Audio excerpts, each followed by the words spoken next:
Encuentro, enfoques y contrastes de ideas para la construcción de una ciudadanía informada, inclusiva, con justicia social y participación democrática. En voz alta. Muy buenas noches, como todos los jueves queremos agradecer el favor de su atención.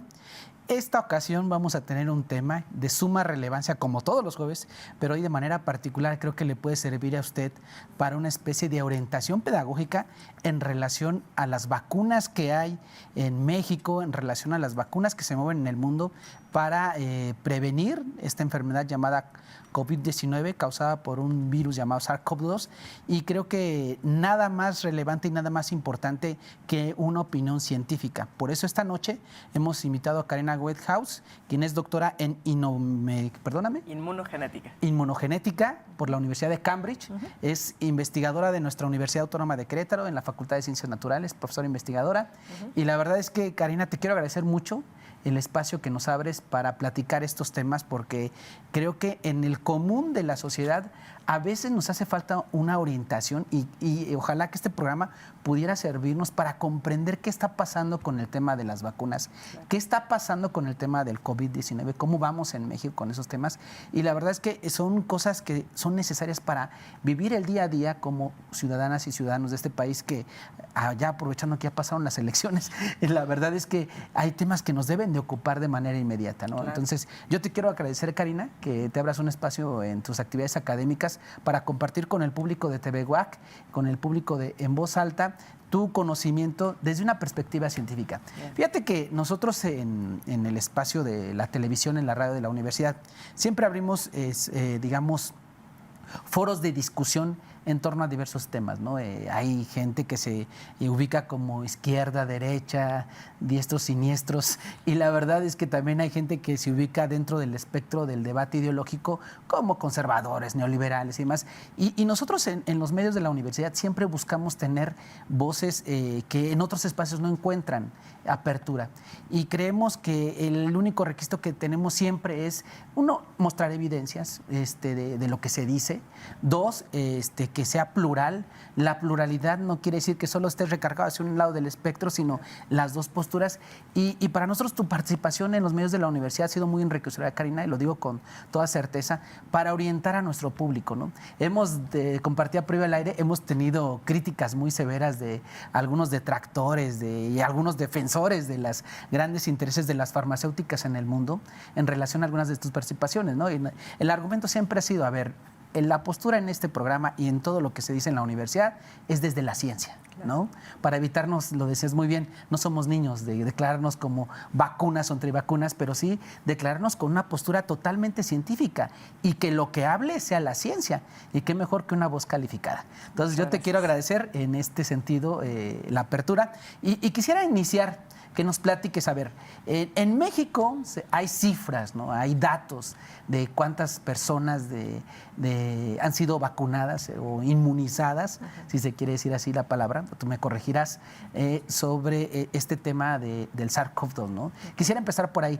¿Cuántas personas han sido ya vacunadas en México, si traemos el dato, Karina? ¿Y qué porcentaje representa de la población? Claro que sí. Bueno, antes de responderte, muchas gracias por este espacio.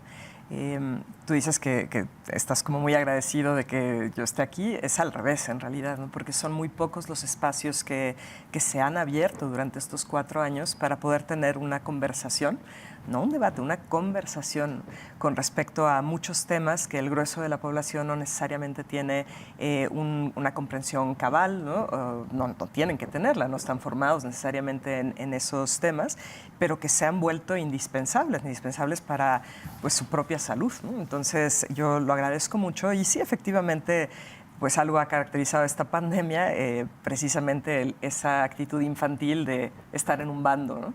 Un bando o el otro, eres pro o eres anti, eres esto o eres esto. Y la ciencia no es así, el conocimiento no es así, se requiere de este debate, así que yo lo agradezco mucho. Y el tema es muy relevante porque en México, de acuerdo a datos oficiales, es decir, los datos de la OMS que están curados, están organizados, digamos, por la Universidad Johns Hopkins. Hay una página que se llama Our World in Data, como nuestro mundo en datos, donde pueden consultarlo. Y ahí dice que el 76% de la población mexicana ha recibido al menos una dosis de estos productos, al menos una. Es un poquito más bajo el porcentaje del otro. Te puedo decir el dato exacto, mira, es más. Tenemos el 76.22% al día de hoy que han recibido, de acuerdo a la OMS, eso es al menos una dosis. Y eso corresponde a 97.18 millones de mexicanos. Estamos hablando a partir de la edad en la cual se autorizaron estos productos. Es decir, bebés no entran a menos de que las personas se los hayan llevado a otro país para inocularlos, ¿no? Entonces, no es trivial el número de mexicanos que ha recibido al menos una dosis, considerando lo que vamos a poder platicar en un rato con respecto a estos efectos colaterales o efectos adversos. Sí, en la misma Organización Mundial de la Salud, este es un dato que yo rescaté del 2023, habla de 225 millones de dosis en todo México. Exacto. Y que en el caso de los que ya recibieron dos, se habla del 62 al 64% de la población, ¿no? Y yo creo que es importante atender estos datos en un contexto de qué tanto ha sido esparcido no sé si mecanismo de prevención de esta enfermedad o mecanismo de otras circunstancias, pero que de alguna otra forma pues ha tenido impacto muy expandido entre la población en México, ¿no? Entonces, yo quisiera también empezar a ahondar desde tu conocimiento, Karina, que nos expliques qué es una vacuna. Okay. ¿Para qué sirve una vacuna? ¿Y cuáles son las técnicas de las vacunas que se han insertado en México? Tengo a la vista que fueron inyectadas, o como se diga, aplicadas a las de AstraZeneca, la de CanSino, la de Janssen, la de Moderna, la de Pfizer, la de Sputnik, Biotech y Sinovac. Entonces, esas son las que yo ubico, y últimamente Patria, ¿no? Esta que de mexicana no tiene nada, pero que se ponió por ahí, ¿no? Entonces, este tipo de vacunas, que nos expliques, ¿qué es una vacuna? ¿Estas son o no vacunas? ¿Y por qué se habla de técnicas diferentes? Ok, bueno, son varios puntos. Sí, varios. El primero, la definición de vacuna cambió en el 2021.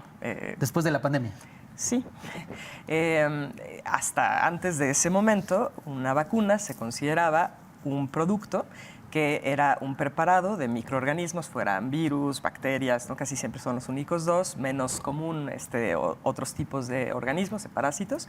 Entonces, la preparación de estos ya fuera inactivado, que ya no pueden reproducirse, o atenuado, pueden reproducirse, pero no hacen daño, ¿no? Eran como los dos tipos de vacunas que había, y que, muy importante, no ocasionaran un problema a la persona que lo recibe o al animal que lo recibe, y que confiriera una inmunidad contra esa enfermedad. Palabras más, palabras menos, esa era la definición que pueden encontrar en todos los libros de inmunología y en los registros de Internet, pues de la CDC, de la FDA, previo a esa fecha que te digo. Para que nuestro público no entienda, perdón que te interrumpa. Entonces, cuando hablo de vacunarme de cualquier cosa, no hablamos contra SARS-CoV-2, de cualquier vacuna, nos están inyectando una bacteria o un virus digamos, inofensivo. Exacto. Y que solo tiene como propósito que nuestro cuerpo lo ubique para generar anticuerpos. No solo anticuerpos, esa es una de las ramas, pero en general para responder, muy parecido a como hubieras respondido si te hubieras infectado de manera natural,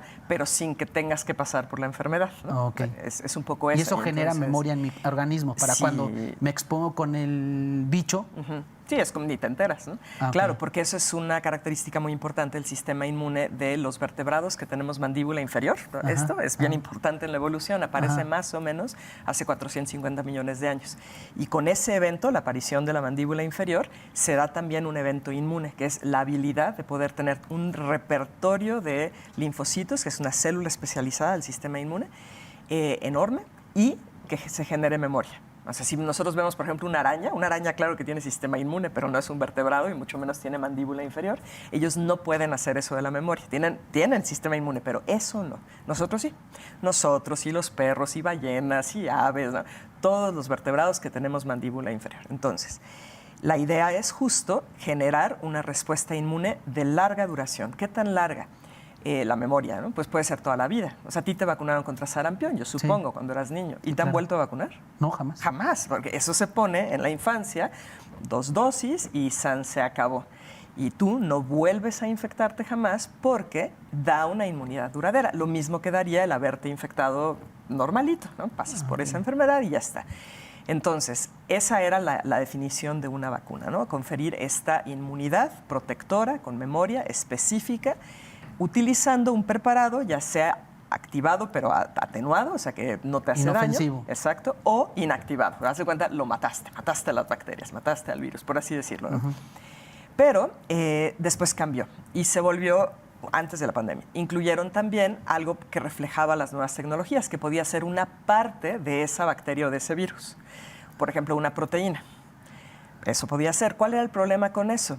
Que si tú piensas, por ejemplo, imagínate que esto fuera un virus. Sí, Esto claro. es un virus, ¿ok? Tiene esta parte del cuaderno que vamos a pensar que es una proteína, las hojas son otra proteína, la tinta es otra proteína y esto de plástico es otra, ¿no? Distintas. Si esto entra en el cuerpo, en chiquito obviamente, ¿no?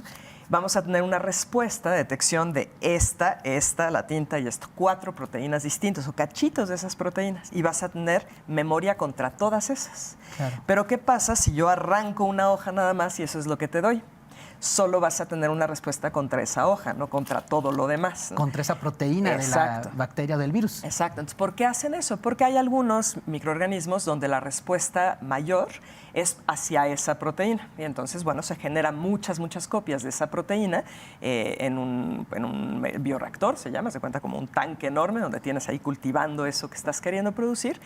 Lo purificas y eso es lo que das, ¿no? Entonces, por ejemplo, la vacuna de aquí de la UAC, que todavía no sale, pero bueno, la Kivax, era justo esa aproximación, producir proteína, y eso se purifica y eso se da. Bueno, ese tipo de vacunas sí entran en la definición, además que ya no es el organismo completo, es una parte de, ¿no? Pero sigue sin provocarte la enfermedad ni nada así. Bueno, el asunto es que el 90 y tantos % de las vacunas, entre comillas vacunas, que se están aplicando contra el COVID no son vacunas. Ahorita explicaré por qué, ¿no? Pero la definición, regresando a eso, cambió en el 2021 por la CDC y lo pueden buscar en la página de la CDC. De acuerdo a la CDC, ahora una vacuna no especifica que tiene que ser un microorganismo. Dice, es un preparado que se inyecta casi siempre o que puede ser oral, etcétera, y que estimula una respuesta inmune contra algo. Ya, pum, se acabó. Ni siquiera específico. Ya no hablan de memoria, quitaron lo de enfermedad. Bajo esa definición, Arturo, es que me da mucha risa, porque bajo esa definición, yogurt es una vacuna, porque estimula el sistema inmune. ¿Cómo crees? Bueno, o sea, bajo esa definición es tan ambigua, tan abierta, que dices, bueno, pues... ¿Qué es la CDC? La CDC es el Centro de Control de Enfermedades, son sus siglas en inglés, ¿no? Centers for Disease Control. Y eso es en Estados Unidos. En Estados Unidos, ¿Y por qué nosotros como mexicanos tenemos que atender esa definición de vacunas? Uy. No, perdóneme, doctora, pero explíquenos un poquito. No, es que es todo un tema político, resumido, ¿no? Entonces... Porque... ¿En serio quieres ir ahí? No, porque, pues digo, o sea, no, es político, porque al final México y muchos otros países suelen hacer lo que hace el imperio, ¿no? El imperio de los gringos. Pues, ¿no? Pues sí. O sea, al final es eso, pero bueno, yo no soy política y trato de mantenerme en el área que yo manejo, pero ese es el asunto, que la definición actual es tremendamente laxa, que de verdad un yogurt... Podría ser una vacuna. Pues bajo esa definición, claro, es algo que estimula el sistema inmune. O sea, es una cosa muy extraña, pero ¿por qué lo hicieron? ¿Por qué ese cambio?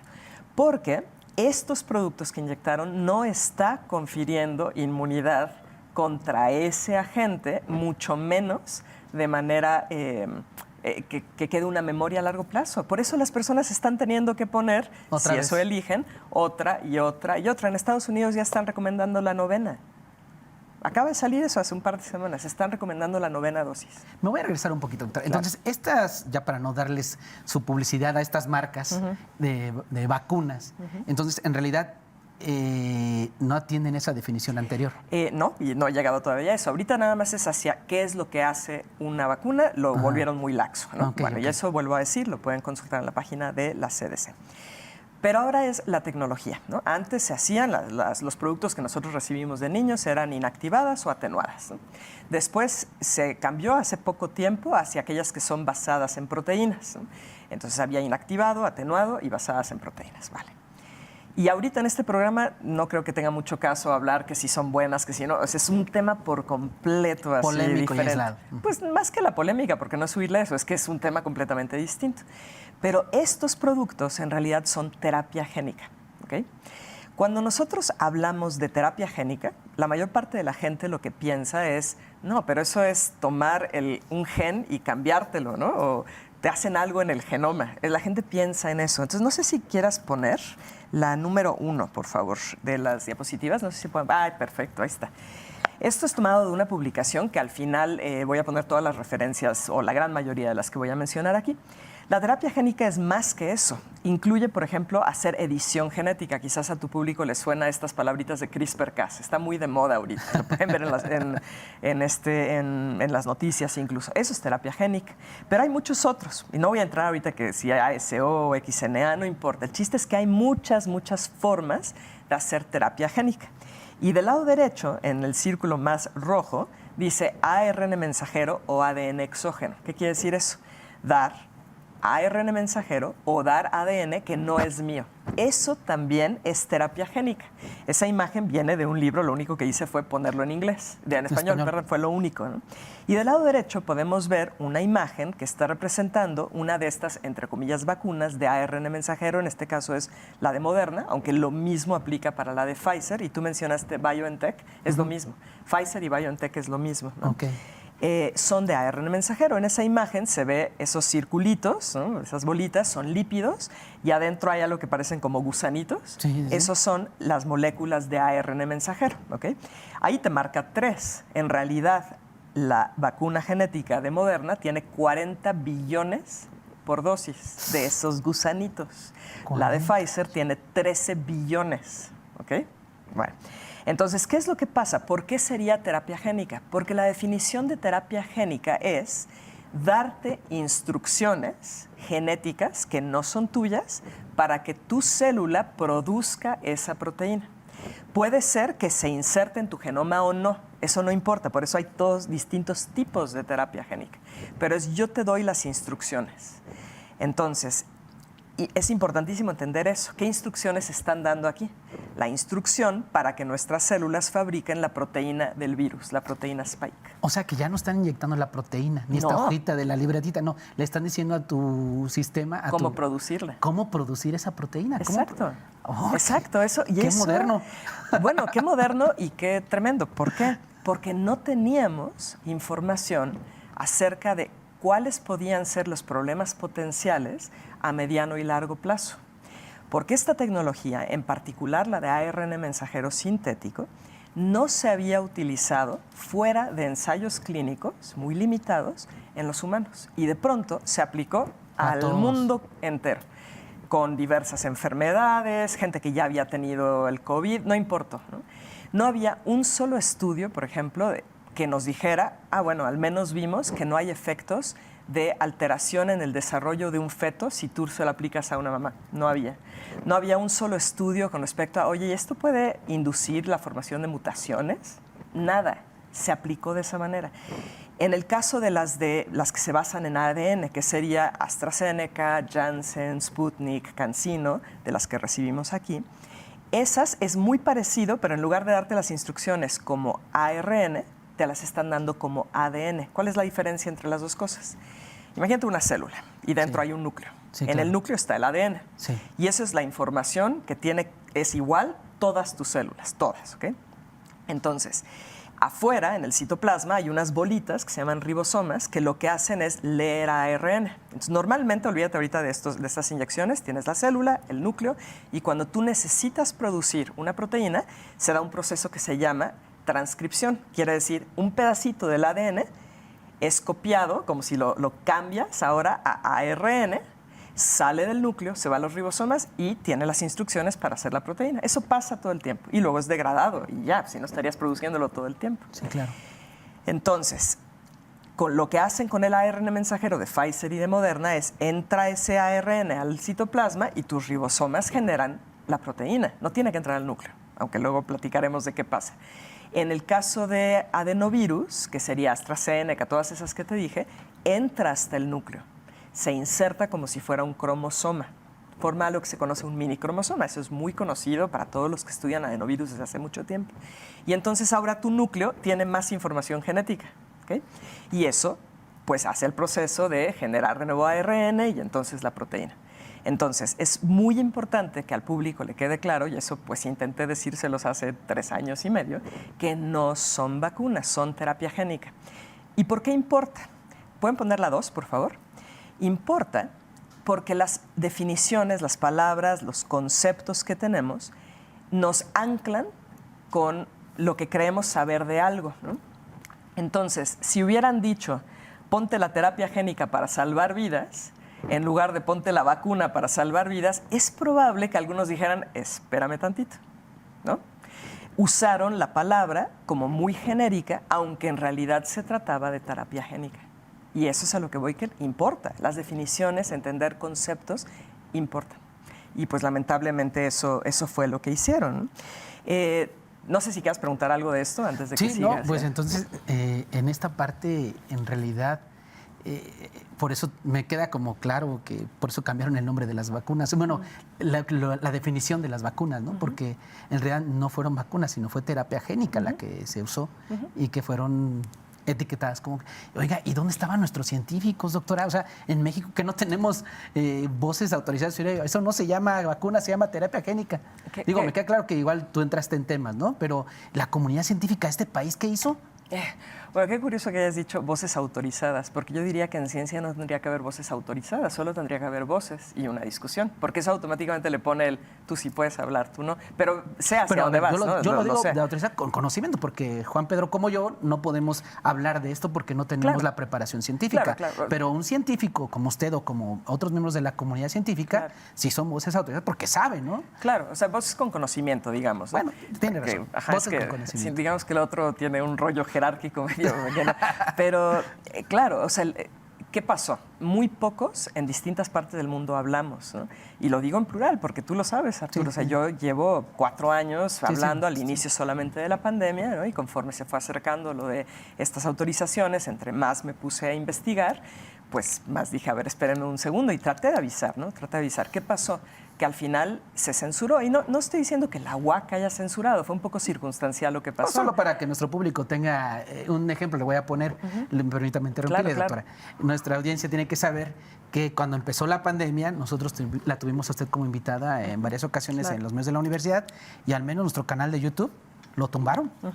Fue censurado totalmente y ahí la universidad pidió muchísima información relacionada con estos temas y otros que pues sí, o sea, desde luego yo quiero pensar que detrás de esas decisiones, aparte de decir que violentábamos las reglas de la comunidad que suscriben estas redes sociales, me parece que también hay intereses económicos muy potentes de estas marcas, de estas vacunas, ¿no? Entonces, yo creo que eso también habrá que dejarlo asentado, ¿no? Que igual este mismo programa en YouTube puede llegar a ser censurado. Es posible. Entonces, esperemos que no, pero pues si fuera el caso, no se pierda por televisión abierta el espacio. Sí, o sea, es un problema bien complejo, porque por un lado es, como dices, estos intereses de una industria muy poderosa que financian muchos medios de comunicación y eso pues se sabe, o sea, simplemente es cuestión de que la gente entre y vea quiénes son los que financian pues a las compañías de televisión, de radio, de prensa, etcétera, ¿no? Incluyendo redes sociales. Pero por otro lado está el otro asunto que es la misma comunidad científica que dice yo no quiero que me llamen antivacunas, ¿no? Y yo pertenezco a la comunidad científica, entonces ¿cómo voy a dudar de que las vacunas sirven? ¿Sí me explico? Es como un círculo vicioso, lo cual es tremendo porque habla de que mi gremio lamentablemente es tremendamente reaccionario, no se caracteriza por ser lamentablemente cuestionador, ¿no? Y porque se quedaron ciclados en el, pero ¿cómo puedes hablar mal de las vacunas? Y entonces dices, es que no son vacunas. O sea, cuando la gente dice, ¿cómo puede decir eso, doctora, si la vacuna de polio ha hecho tal, si tal? Pero no estoy hablando de esa.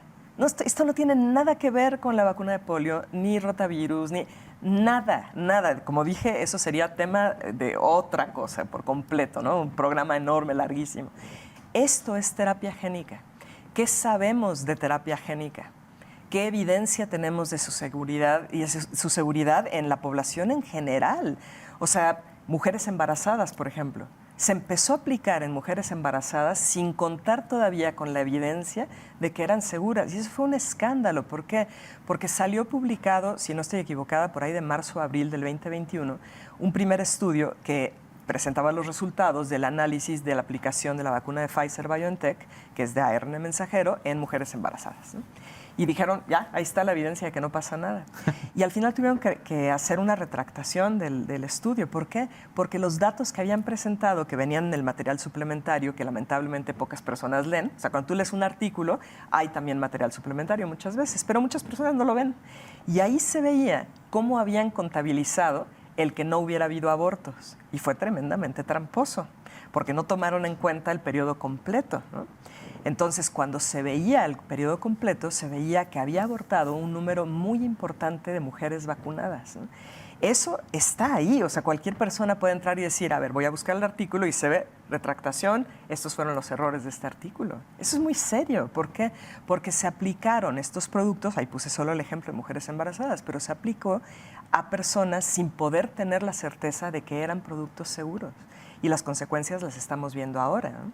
Oiga, doctora, a ver, en el caso de las vacunas, por ejemplo, del sarampión, de la viruela, vacunas que pues, todos los mexicanos y mexicanas hemos recibido por parte de la salud pública, ¿esas vacunas sí tenían ya un análisis serio de las consecuencias de ellas?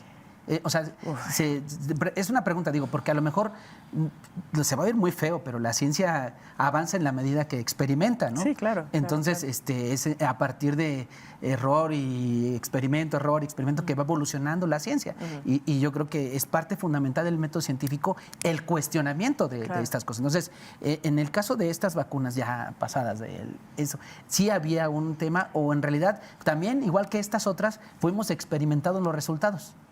Bueno, es un tema complicado de responder, mucho más allá de sí o no, ¿no? Sí.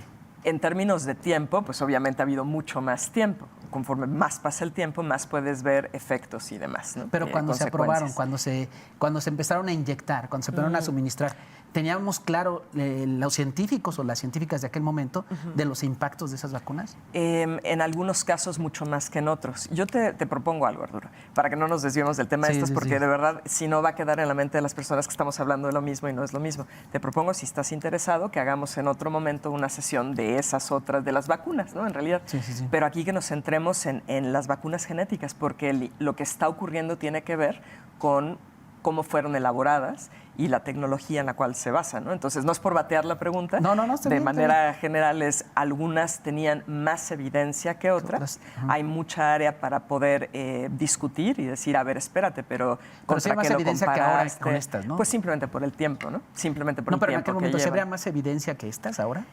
Para algunas sí, para algunas no. Eso me queda claro, porque eso también podría ponernos en un contexto de que, bueno, a lo mejor desafortunadamente siempre la ciencia pues tiene que experimentar. Y digo, se oye muy frío lo que estoy diciendo, Claro. Porque son vidas humanas, no deberíamos, ¿no? Pero hay que atender un poco a la historia, ¿no? Pero bueno. Claro, pero aquí sería un experimento que fue a la población mundial, ¿no? Sí, no algo controlado, en billones. Si pueden poner, por favor, la número 3, quiero explicar la 3 y luego va a ser la 4, las fases de desarrollo comunes, ¿no? Aquí podemos ver la fase de desarrollo común de vacunas como las que dije, normalitas. Sí, claro. Tarda 10 a 15 años. Y estas no fueron el caso. No, claro que no. ¿Esta terapia genética o cómo? ¿Génica? Terapia génica, no fue el caso, no siguió este protocolo. Nada. O sea, aquí tenemos primero estudios preclínicos. ¿Qué es lo que hacen? Trabajan con animales que usan como modelos. Y ahí lo que más les interesa, además de ver si tienes una respuesta inmune, es, bueno, el animal tiene una respuesta inmune, si hay alguna alerta de seguridad. Y si la hay, repiten o reevalúan y demás. Si no hay alertas de seguridad, es decir, no se te mueren los animales, no ves problemas de desarrollo, lo que sea, entonces ya empiezas los ensayos de fase clínica. Sí, si quieres, para no interrumpir esta parte, doctora, ¿te parece bien que vayamos a un corte? Claro. Y al regreso... ¿Lo vuelvo a retomar? Sí, retomamos el tema para efectos de que nuestra audiencia tenga mayor claridad. Claro. Estamos con Karina Whitehouse. Acevedo Whitehouse, especialista, una voz con conocimiento sobre el tema que nos aborda esta noche. Regresamos.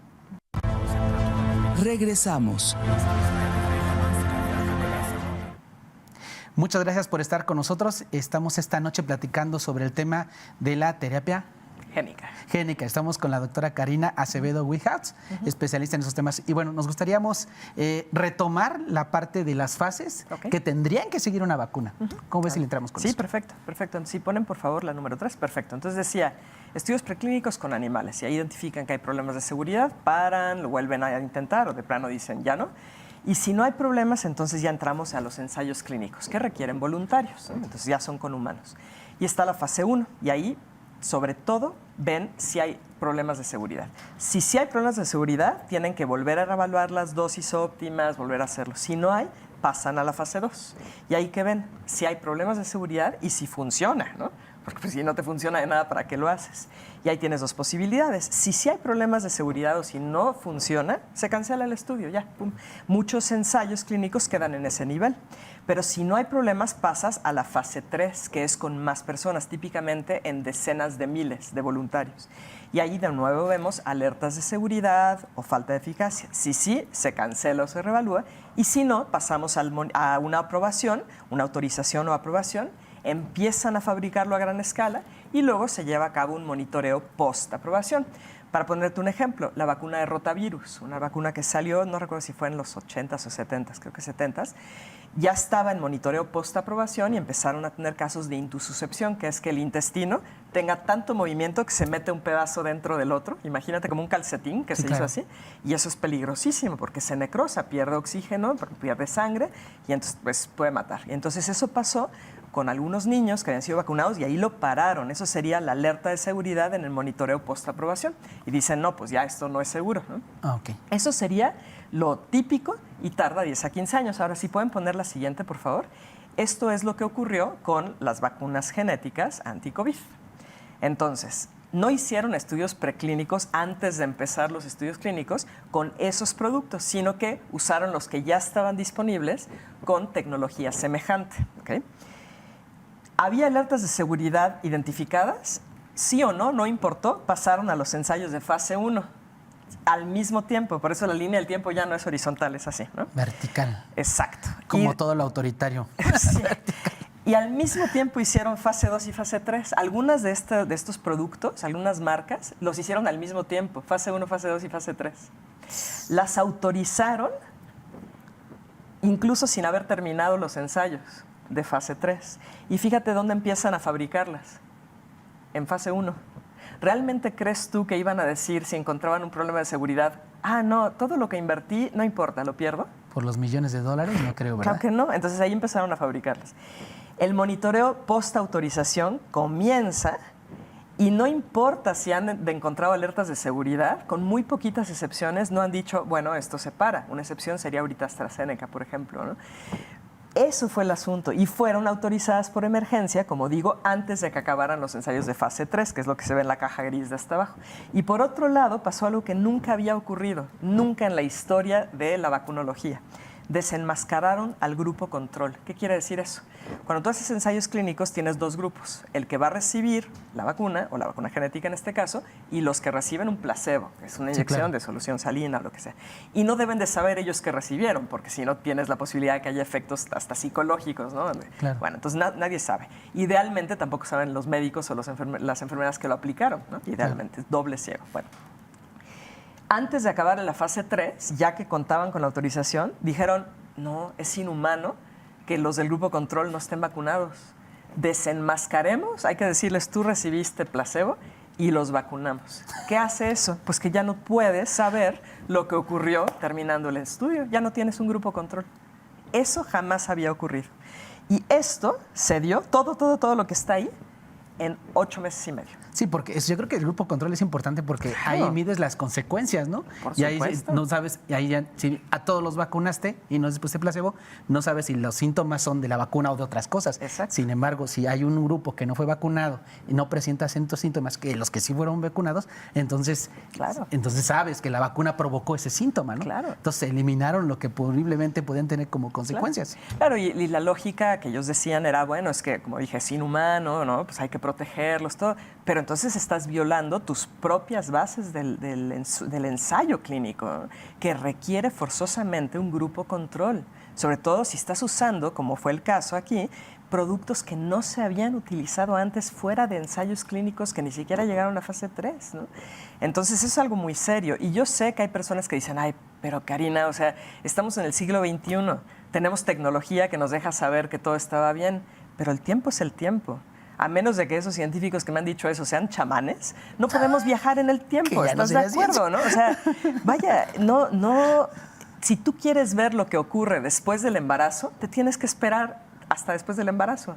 Si tú quieres saber cuáles son los efectos adversos a 5 años, te tienes que esperar 5 años. ¿Qué quieres que te diga, no? No importa la tecnología que tengas.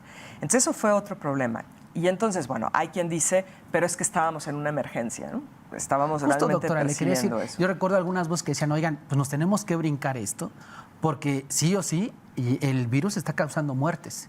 Y sí o sí está demostrado que estos posibles ensayos, como en lugar de vacunas, pues están salvando vidas. Entonces, las autoridades atendieron esta emergencia sanitaria y se brincaron estos pasos, ¿no? Eso fue algunos de los argumentos que dieron. Algunos de los argumentos, claro. Mira, el asunto es, vamos a poner por favor la 28, si pudieran poner el número 28, que muchas personas siguen teniendo la idea de que esto se trata de un virus tremendamente letal. O sea, hay quien dice, hasta vi los comentarios en el video previo de Presencia Universitaria, es que doctora, era vacunarse o morir. Vamos a ver esos datos. Esto fue publicado en el 2021, ¿ok? Cuando 2021. Estaba tremendo, todo el mundo estaba aterrado. La pandemia estaba al full. Y lo que estamos viendo aquí, en el eje de las Yes, es la tasa de fatalidad por caso. Quiere decir, de cada caso considerado COVID, ¿qué porcentaje muere? ¿De acuerdo? A 120 días. Es decir, de que te infectaste en el día 1, ¿cuál es tu tasa de letalidad durante 120 días? Pensando en que, pues bueno, pueden ser efectos incluso posteriores, ¿no? Sí, claro. Y luego tenemos aquí en el eje de las X los meses. Marzo 2020, cuando se declara la pandemia, y empiezan ellos a colectar los datos desde mayo. Y luego termina en julio del 2021. Y los colores representan distintos lugares geográficos. Entonces tenemos Reino Unido en verde, donde en mayo teníamos una tasa de fatalidad relativamente alta, del 0.2%, ¿ok? Pero rápidamente bajó, de manera que septiembre, noviembre, ¿en cuánto estamos? 0.02%.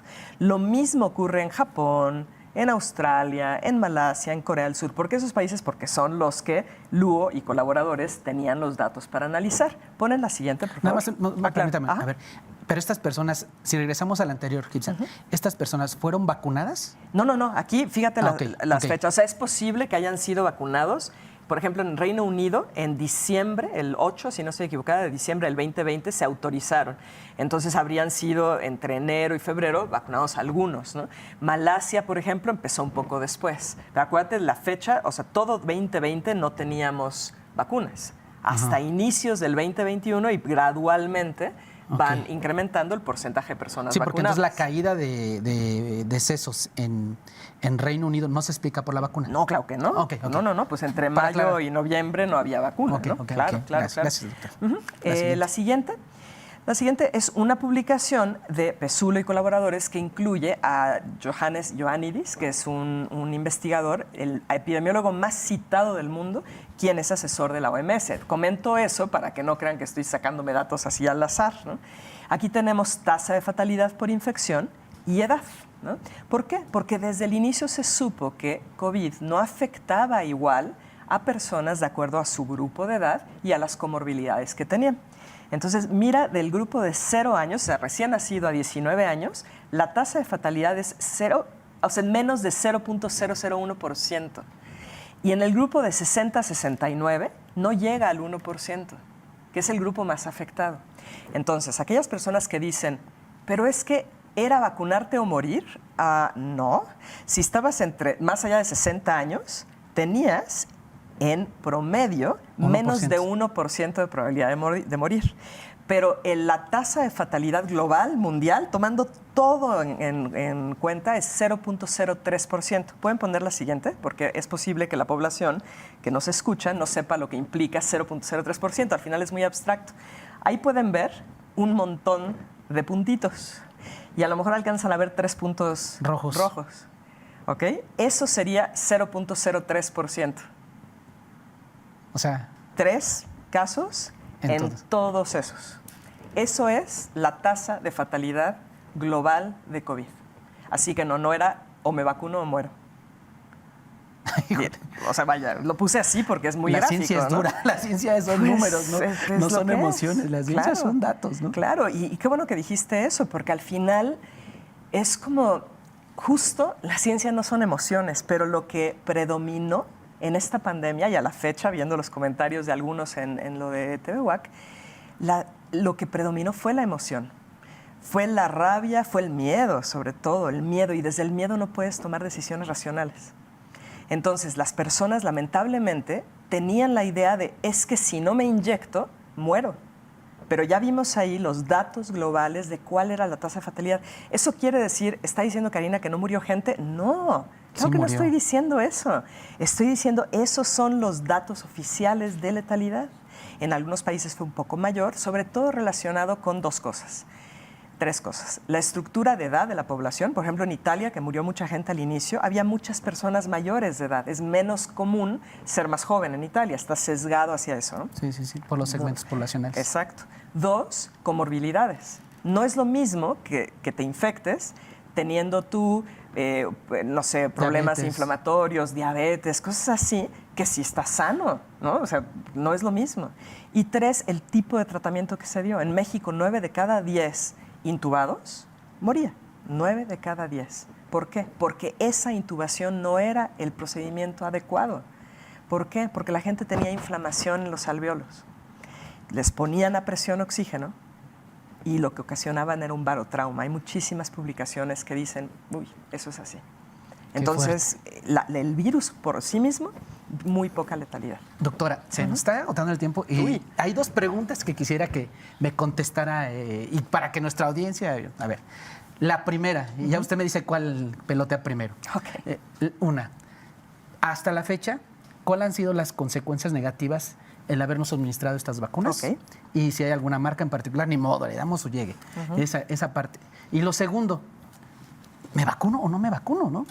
Porque uno de repente se hace esa pregunta y pues yo no sé cómo funciona el cuerpo humano, porque pues no es mi disciplina, pero entiendo que puedo yo generar mis anticuerpos ante un bicho externo. O sea, esto que acaba de decir usted es muy importante, de la parte de si soy sano no me va a afectar. Claro. Mucho, probablemente sí, pero ese 3% habla mucho. Entonces 0.03%. Perdónenme. ¿Sí? Que es 2 órdenes de magnitud más chico, ¿no? O sea, entonces la verdad es que yo creo que esto puede ser como muy orientativo para nuestra audiencia. Claro. ¿Cuál escoge primero? Bueno, voy a empezar. Dijiste cuáles son los efectos. Si pueden poner las 5, por favor. Esto es un comparativo tomado de los sistemas de registro europeos, VigiAccess se llama. Bueno, de hecho, esto es de la OMS. VigiAccess es a nivel mundial. En rosa vemos ahí el número de reportes de efectos adversos post-vacunación para COVID. ¿Okay? Eso es desde diciembre 2020 hasta noviembre 2023. Estamos hablando de 5.200.000 reportes. En azul están los reportes de influenza desde diciembre del 97 a octubre del 2023. Son poquititos. Ajá. Tenemos un problema. Y en los ensayos clínicos de fase 3, cuando los completaron, porque recuérdate que los autorizaron antes de haberlos completado, 1 en cada 800 inoculados tuvieron efectos adversos serios. Eso es algo muy, muy, muy serio. Ahora, si pudieran poner, por favor... Doctora, antes de cambiar, a ver, regresemos en esta parte. Para que nos quede claro a nuestra audiencia. Perdone, doctora. No, claro, está perfecto. A ver, lo que está en rosita son personas, las edades en las cuales se ha reportado un tipo de consecuencia por haberse vacunado con estas marcas, Pfizer y Moderna. Entonces, las personas que reportan algún efecto secundario... No Pfizer y Moderna, o sea, COVID en general, ¿no? COVID. Olvídate ahorita de lo que dice abajo. Ok. Entonces, las vacunas COVID en general... Las vacunas COVID, la edad que mayor reportó consecuencias por haberse vacunado es de 18 a 44 y luego de 45 a 64. O sea, es la edad en la que... Pero ve la comparación, ¿no? Sí. O sea, de diciembre 2020 a noviembre 2023, menos de 3 años, más de 5 millones. Entre el 97 y el 2023, ¿ve cuántos años son? Con la vacuna de influenza, 300,000 reportes. O sea, nada. No estoy diciendo que esos 5 millones que están ahí registrados sean por la vacuna, pero para eso son esos sistemas de monitoreo. Te permite detectar señales de alarma y eso es una señal de alarma enorme. Ahora, encima, los efectos adversos serios de la fase 3 de los ensayos clínicos, específicamente de Pfizer y de Moderna juntos, fueron 1 de cada 800. 1 de cada 800. Eso es tremendo, considera cuántas personas han recibido esos productos, ¿no? Ahora, si pudieran poner, por favor, el número 33. Porque hay personas que dicen, ¿por qué no dijeron nada? ¿Por qué, doctora, usted no dijo nada? No, sí dije. Esto es, nada más uno de muchos ejemplos, un escrito que nosotros mandamos en mayo del 2021. Ahí estoy yo como autor correspondiente. Son 57 científicos, incluyendo la doctora Teresa García Gasca, quien firma también este documento. Que fue rectora de esta universidad. Claro, donde decimos, hay preguntas urgentes sobre seguridad vacunal que exigen respuestas de las agencias. Lo mandamos a 7 revistas, ni siquiera lo quisieron revisar. ¿Qué hicimos? Lo subimos como un preprint a un repositorio en Autorea y tienen el número de identificación digital, lo pueden ver.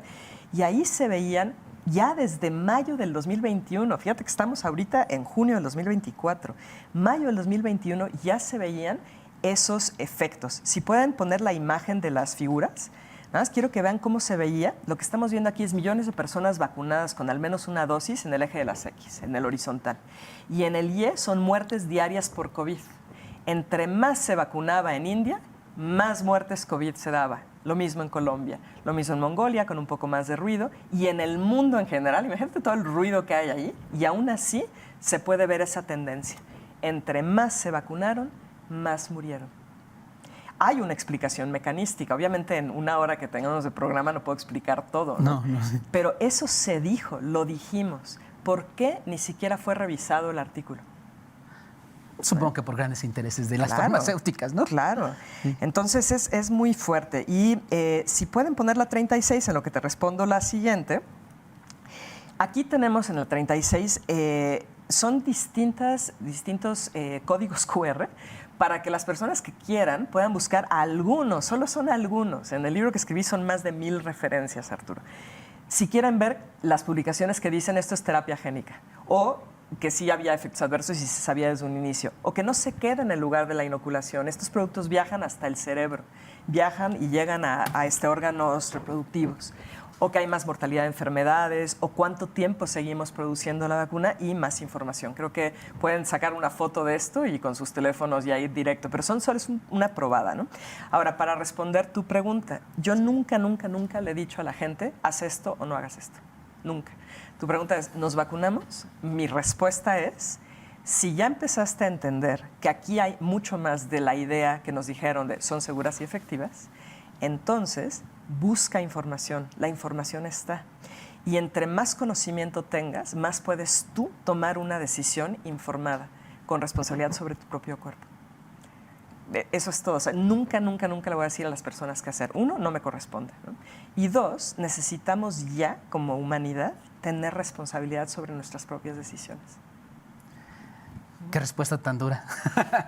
Pero es la verdad. Yo creo que nuestro programa de esta noche pudiera ser orientativo, formativo, para adentrarnos un poco más en el tema de las vacunas, en el tema de esta, se me olvidó el nombre, terapia génica, terapia génica, y que de alguna otra forma, pues las consecuencias. La verdad es que al ver estos datos, pues uno entra en esos rangos altos de edad, ¿no? Y claro, que los achaques empiezan, ¿no? No sé, yo recuerdo haber visto, ya nada más para cerrar el programa, doctora, ¿cuál sería el síntoma que ya está documentado de que si alguien atiende un síntoma de esta naturaleza, acuda al médico? Ya nada más para cerrar el programa, doctora, nos quedan 2 minutitos. Claro, miocarditis es uno importante. ¿Qué se refiere a miocarditis? Inflamación del músculo cardíaco. O sea, ¿y eso tiene algún síntoma, doctora? Sí, en muchas personas puede ser silencioso, pero en el momento en el que tienen un gasto cardíaco elevado, ¿qué quiere decir eso? Yo estoy aquí tranquilamente sentada contigo, mi corazón no está haciendo un esfuerzo muy grande, pero si yo me paro de repente y corro hasta rectoría, tengo una demanda cardíaca fuerte. Si yo tuviera miocarditis y trato de hacer eso, entonces el corazón que está dañado ya no puede contraerse bien y puedo yo tener un síncope, desmayarme o hasta tener una muerte repentina. Entonces, si tengo taquicardias, ¿hay que atenderlas? ¿Alguna cosa así? Pues lo que se recomienda es personas, sobre todo hombres jóvenes, que eso es entre 12 años y 35 años, ¿no? que se hagan pruebas de sangre para ver si tienen troponina, que es un indicador de daño, ¿no? Pero también hay coagulopatías, es decir, alteraciones de coagulación que han hecho que haya coágulos por todos lados. Seguro has escuchado de eso, Sí, ¿no? las piernas, Cáncer sí. es otro muy fuerte que ya se está diciendo de manera abierta, ¿no? Entonces, ojalá que la gente en México, quienes nos escuchan, empiecen a darse cuenta que esto no es un asunto de conspiración.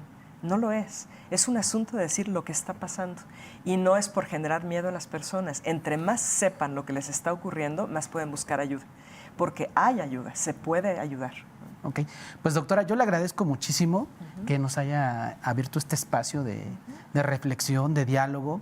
Yo creo que nuestros televidentes tienen acceso a información desde una postura científica y ya lo sabe. Si tiene algún tema, pues siempre lo recomendable es acudir al médico. Y bueno, ¿dónde podemos encontrar mayor información, doctora? En uno de los códigos QR del lado derecho abajo, ahí hay dos lugares. Uno es un canal en Telegram donde he estado compartiendo por años, está todo ahí del libre acceso, artículos, etcétera. Y el del lado derecho es el libro que acabo de publicar de efectos adversos, que tiene, pues como digo, información de más de 1000 referencias y que detallo todos estos temas. Doctora Karina, le agradecemos muchísimo su espacio y le agradecemos sobre todo a usted el favor de su atención. Que pase muy buenas noches. Gracias.